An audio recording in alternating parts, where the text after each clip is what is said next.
হাসিনা যখন এত বড় একটা ভাষণ দিল, একটিবার বিএনপির কথা বলল না। তাহলে বিএনপির সাথে হাসিনার কি কোন বিরোধ নাই? তাহলে বিএনপি কি হাসিনাকে পুনর্বাসনের জন্য অ কোন রকম কোন সায় দিয়েছে, কোন সিগন্যাল দিয়েছে? এগুলো কিন্তু আমার প্রশ্ন। ভাষণটা কিন্তু অনেকেই শোনেনি এবং শোনার প্রয়োজনও মনে করেনি। আমি কিন্তু ভাষণটা শুনেছি। খুব মন দিয়ে প্রায় ৫০ মিনিটের ভাষণ উনি বলেছেন। কিন্তু আমার এই ভাষণটা শোনাটা আমি মনে করি খুবই দরকার ছিল। কারণ এই ভাষণটা না শুনলে আমি শেখ হাসিনার যে তাদের যে ইচ্ছা বা তাদের যে কার্যকলাপ বুঝতে পারতাম না। ৬ মাসের সরকারের পিছনে লেগে আছেন। ৪০-৪৫ বছর ধরে তারা আপনাদের বিরোধী। তাদের ব্যাপারে কোন কথা বলেন না।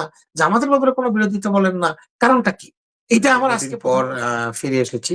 আমি আপনারা জানেন ১৫ বছর পর বাংলাদেশে গিয়েছিলাম। তাও ২ সপ্তাহ আগে ফিরে এসেছি। এসে আসার পরে কাজে কর্মে ব্যবসা-বাণিজ্য বিভিন্ন রকমের জটিলতা। কারণ ১ মাস না থাকাতে এগুলো করতে আমার সময় চলে গিয়েছে। আর বাংলাদেশের ব্যাপারে আমি আপনাদেরকে বলি এবার বাংলাদেশে গিয়ে আমি কিন্তু বিশেষ অনেকের সাথে দেখা করতে পারিনি। কারণ আমার যেই আইনগত জটিলতা এবং আমার যেই বিভিন্ন রকমের যে আমাদের আইডি, পাসপোর্ট এগুলো ক্যানসেল হওয়ার কারণে এগুলোকে ফিরত পেতেই আমার দৌড়ঝাঁপ করতে হয়েছে।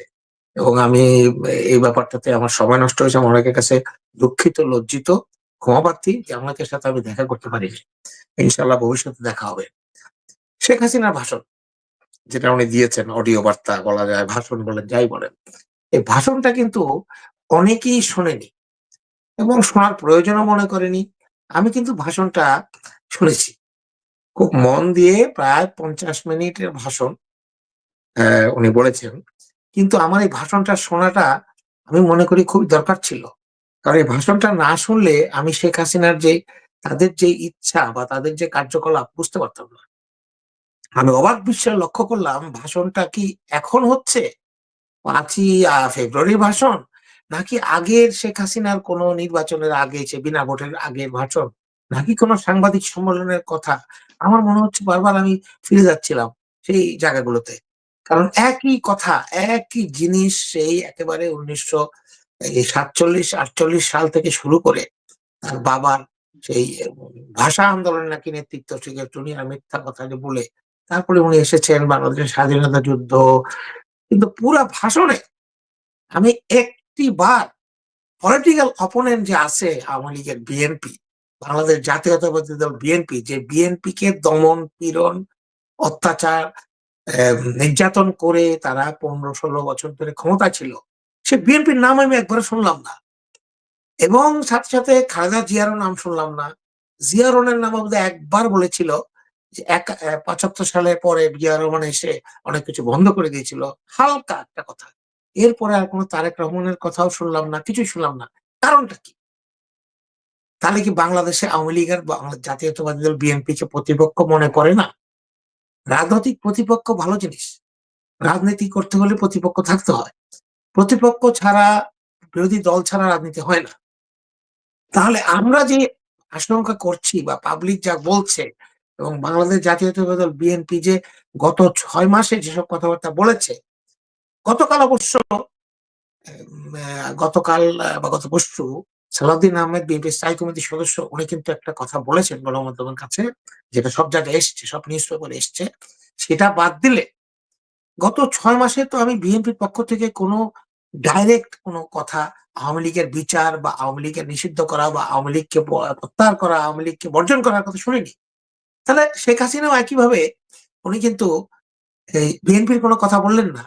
একবার বোধহয় শিবিরের কথা বলেছেন এবং সমস্ত রাগ, সমস্ত ক্ষোভ, সমস্ত বিক্ষোভ, সমস্ত গালি উনি করেছেন প্রফেসর ইউনূসকে। আমার এরকম কিন্তু বাংলাদেশের রাজনীতিতে এই জিনিসগুলো কিন্তু এই গোপন জিনিসগুলো, পর্দার আড়ালের জিনিসগুলো কিন্তু আমাদেরকে উম আস্তে আস্তে পিছনের দিকে নিয়ে যায়, সামনের দিকে নেয় না। একটা সফল বিপ্লবের পরে যা হওয়া উচিত ছিল, কেন হয়নি? আমরা কিন্তু বারবার বলি কি প্রফেসর ইউনূসের সরকারটা করেনি, করতে পারেনি। বুড়ো ভামদেরকে নিয়ে এসে, এনজিও লোকদেরকে নিয়ে এসে তারা সরকার গঠন করেছে। এখানের মধ্যে কি আমাদের কোনো দায় নেই? বিএনপি জামাতের? কেন নেই? কেন এখানে আমাদের বিএনপির উপদেষ্টা বা ভালো উপদেষ্টা, জামাতের উপদেষ্টা প্রতিনিধি নেই? তারা কি ইচ্ছা করে কি এখান থেকে নিজেকে আলাদা রেখেছে? যে প্রফেসর ইউনূসের সরকারটা ফেইল করলে দেশে অরাজকতা হবে, সেটা কি তারা চেয়েছে? কথাগুলো কিন্তু এটা কিন্তু আলোচনার স্বার্থে বলছি। আমি কাউকে নিয়ে কোনো ছোট করে কথা বলি না। কিন্তু আমাকে বাংলাদেশের রাজনীতি দিয়ে আলোচনা করতে হলে আমি দল মতের ঊর্ধ্বে উঠে আমাকে বলতে হবে। আমি যে দলটাকে ধারণ করি, দলটাকে সাপোর্ট করি, দলটাকে আজীবন সাপোর্ট করেছি, আজীবন করব। মৃত্যু পর্যন্ত করব। কিন্তু তাদের কার্যকলাপ আমার কাছে কিন্তু খুবই আশ্চর্যজনক লাগে। একইভাবে হাসিনা যখন এত বড় একটা ভাষণ দিল, একটি বার বিএনপির কথা বলল না। তাহলে বিএনপির সাথে হাসিনার কি কোনো বিরোধ নাই? তাহলে বিএনপি কি হাসিনাকে পুনর্বাসনের জন্য অ কোন রকম কোন সায় দিয়েছে? কোন সিগন্যাল দিয়েছে? এগুলো কিন্তু আমার প্রশ্ন। আমি জনগণের কাছে যে ভাইরা আসবেন, তারা আমার থেকে অনেক ভালো জানেন, বোঝেন, যারা হাসিনার ভাষণ শুনেছেন, তাদের কাছ থেকে আমি জানতে চাই, কেন হাসিনা বিএনপিকে একটা কথাও বলল না? যেখানে আমরা প্রতিটি সাংবাদিক সম্মেলনে, বিদেশ থেকে আসার পরে, জাতীয় দিবসে, বিভিন্ন জনসভায়, রাস্তার চিপায়, দরজার বাইরে বেগম খালেদা জিয়াকে নিয়ে কটাক্ষ করে কথা বলেছে। উনি দেরি করে ঘুম থেকে ওঠেন, উনি লিপস্টিক ছাড়া যান না।